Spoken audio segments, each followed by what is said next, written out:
I know the plans I have for you, declares the Lord.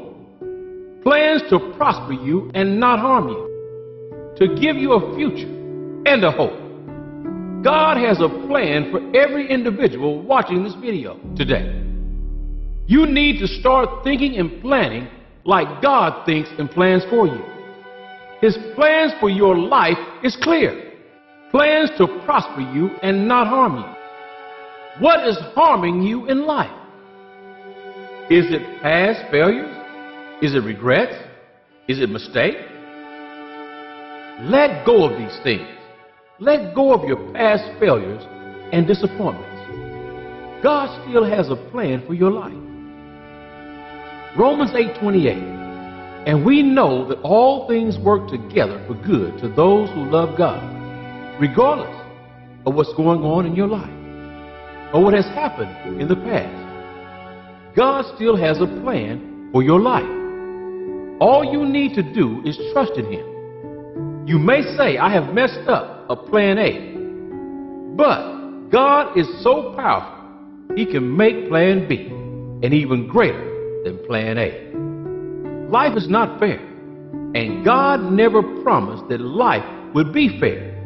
But what He did say is that He is a God of justice.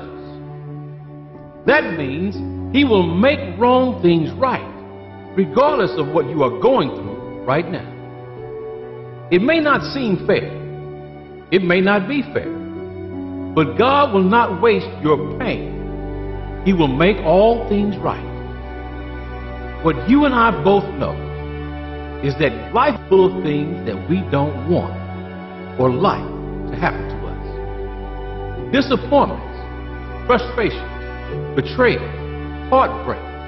All these things are things that at one point in our lives we will experience, but God will not allow a difficulty to happen unless He is going to somehow use it to our benefit. Every closed door, every delay will work to your advantage in His plans to prosper you and not to harm you, to give you a future and a hope. Just look at all the unfair, unjust, negative things that happened in the life of Joseph. He went from being the favorite son to being betrayed by his brothers into slavery. He then went from slavery to being a household manager for Potiphar. Then he was sent into prison for a crime he did not commit. From prison to being the prison manager. And then he received an extended sentence. And then to finally becoming the second in command in Egypt. He literally went from being a slave, a prisoner, to the second most powerful man in the world at that time. And the news flash is the same God that elevated Joseph is the same God that has promised you. I will make you the head and not the tail.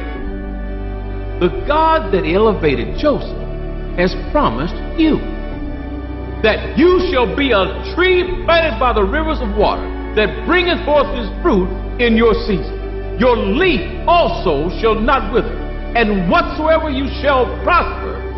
In other words, everything you touch, everything you are associated with will flourish.